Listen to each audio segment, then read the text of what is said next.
The Patriots adding veteran Stephon Diggs brought much-needed credibility to their wide receiver room. But in a group full of slot types and possession receivers, New England still needs verticality and an outside presence to truly unlock Drake May's special arm talent. We've broken down why Travis Hunter should be a virtual lock if he falls to the 4th pick, and why Tet McMillan could be a perfect fit for Drake May and offensive coordinator Josh McDaniels. But if Hunter goes top 3 and the Patriots opt for a left tackle or defender with their top pick, wide receiver is going to have to wait until day 2. Fortunately, that's where this year's crop really shines.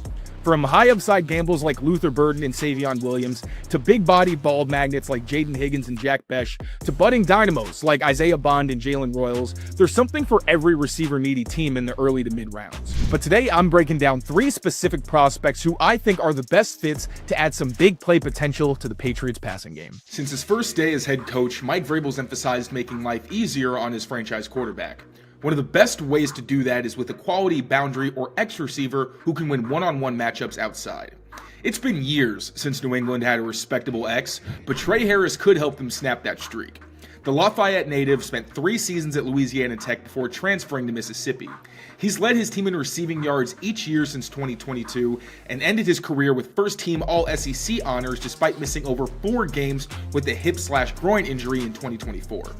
Through week 7, Harris had over 180 more yards than the next closest FBS receiver, and his 5.22 yards per route run were nearly a full yard more than the next qualified receiver. At 6'2", 205 pounds with a 71st percentile wingspan, Harris has the measurables and mentality to compete outside, where he spent the vast majority of his snaps while at college. He earned an impressive 9.23 relative athletic score out of 10, making up for a subpar 4.54 40 with an excellent 38.5-inch vertical. Harris's route tree was limited to curls, goes, and posts at Ole Miss, and many of those came against soft coverage. This limited the number of NFL reps in Harris's tape, but he actually did show promise as a route runner when given the opportunity. Take this rep against Wake Forest, where Harris lines up far away from the formation, pitting him against an off-coverage corner outside. The defender turns towards the sideline as Harris closes space, preparing to drive on any outbreaking route, but Harris manipulates him by selling a post with his head and body, then efficiently breaking outside on a blazeout. Jackson Dart's throw ends up high and inside, but Harris elevates to attack the ball and tucks it before he hits the ground. Harris struggles with concentration drops, which contributed to a whopping 5 drops last season, but he's locked in far more often than not. He caught nearly 80% of his total targets and over 60% of his contested targets last year. Strong but inconsistent hands aren't exactly uncommon among Patriots receivers, but Harris's ball skills and catch radius are on a completely different level. This is especially true near the sideline, where he stays the course versus press and stacks defenders by working through contact and building up speed. Though he won't outrun faster corners very often, he does make himself available for back shoulder opportunities. Injuries and inaccuracy plagued Harris's 2024 targets, but his 200-yard game against Texas A&M one season earlier showed a glimpse of what a force he can be on the perimeter. Take this incredible third down effort late in the third quarter of that game. The Aggies play a zone match coverage with press man outside. Harris doesn't get pushed to the sideline and fights to gain upfield position, but has his inside arm pinned by the defender. Despite being interfered with, he shows incredible focus to track the pass over his shoulder, stab it with one outstretched hand, and get both feet inbounds before completing the catch for what would be an NFL completion. Harris's toughness at the catch point and willingness as a blocker make him an alignment versatile player. Ole Miss mainly featured him in X, but he also lined up at Z, in the slot, and even as the wing in some short yardage and red zone run situations. This can lead to mismatches over the middle of the field, as LSU learned the hard way on this red zone score from last season. Ole Miss comes out in a balanced look with Harris in the strong slot. LSU counters with a split field zone coverage, creating a one-on-one situation where safety Major Burns has to cover the Rebels' top target. Harris lulls his defender to sleep by faking a sit route before taking off vertically, and Dart throws at the back of the safety's helmet. Harris adjusts by working back through the defender and secures the pass through contact. If Harris checks out medically, the ISO specialist is my personal favorite day 2 fit for the Patriots at wide receiver. There are some other issues that must be addressed, namely the aforementioned drops, 2 fumbles last season, and Harris's consistency against both press and as a blocker. But his ability to work the boundary, fight through contact, and catch anything in his area could increase May's margin for error and simplify the game for the young quarterback in critical critical moments. Jaylen Null is one of this receiver class's easiest projections.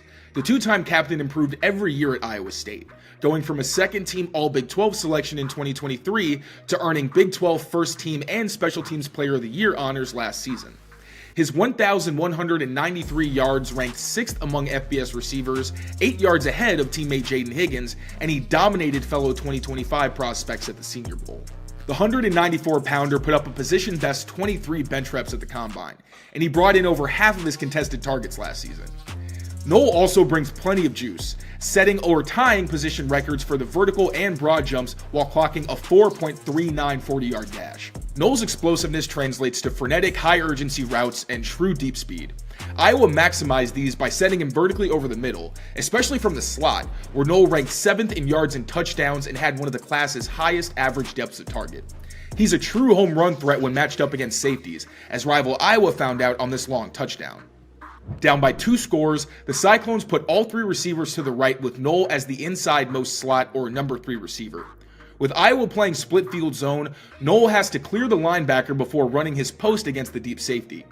He takes off down the hashes and makes a hard fake inside to move the backer.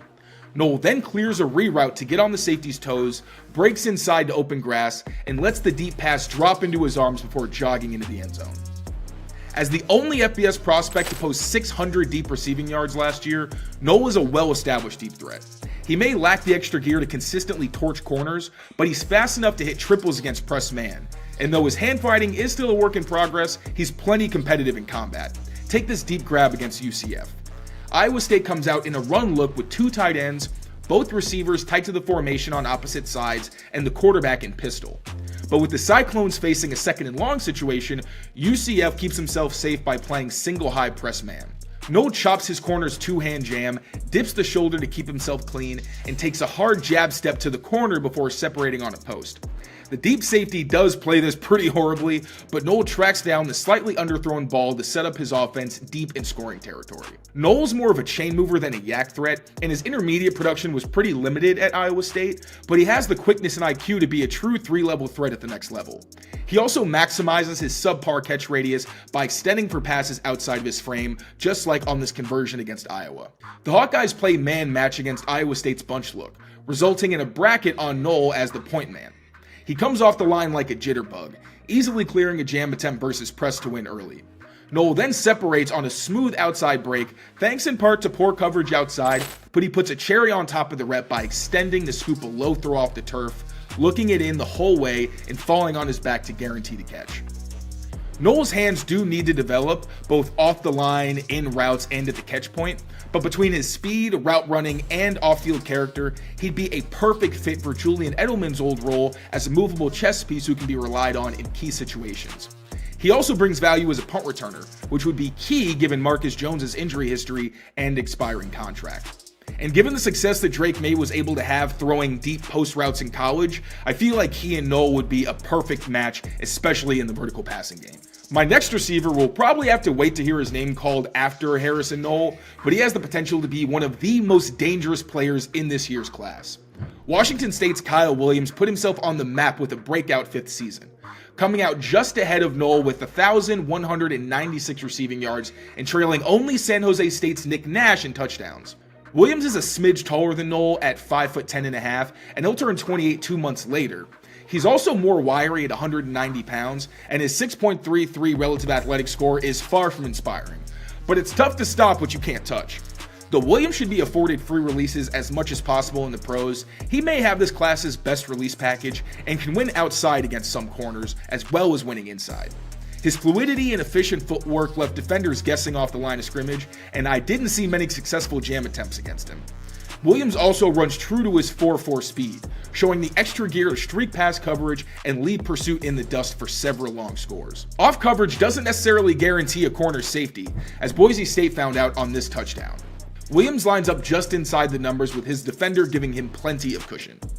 Williams then stems inside towards the corner without hitting max speed, throws a head fake at the top to create some conflict, and accelerates outside once he's closed space before tracking down the deep score. Like Harris, Williams' route tree was very limited to vertical stems and the occasional outbreaker, but he was dangerous with the ball in his hands. leading all FBS receivers with 3 screen touchdowns and ranking 10th in missed tackles forced with 21. He's also better than one might expect at the catch point, securing over 60% of his contested targets. Williams showed that toughness and big playability on this red zone score against Utah State.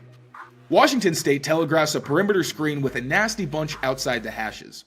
Utah State matches their numbers by assigning 3 defenders to that side, and Williams' defender gets a free hit by knifing under the play. But Williams makes the catch through contact, keeps his balance, and outruns pursuit for 6 points. Williams is more savvy than technically sound when it comes to getting open, so unlike Harris and Noel, he might need more seasoning before taking on a starting role. Williams also has some work to do at the catch point, where he suffered from drops and an occasional lack of aggression. That said, his advanced release package will give him an edge over younger players, and Williams' game-changing speed should allow him to make an impact early on as a rotational player. Whichever way the Patriots end up going if they pick a receiver on day 2, there should be plenty of avenues to add explosiveness and accuracy erasing ball skills to their young wide receiver core. Thank you all so much for being members of Patriots Press Pass. Make sure to leave comments on this video for any recommendations on videos you'd like to see in the future, as well as anything that we could do to help make this the most high quality product for all of you.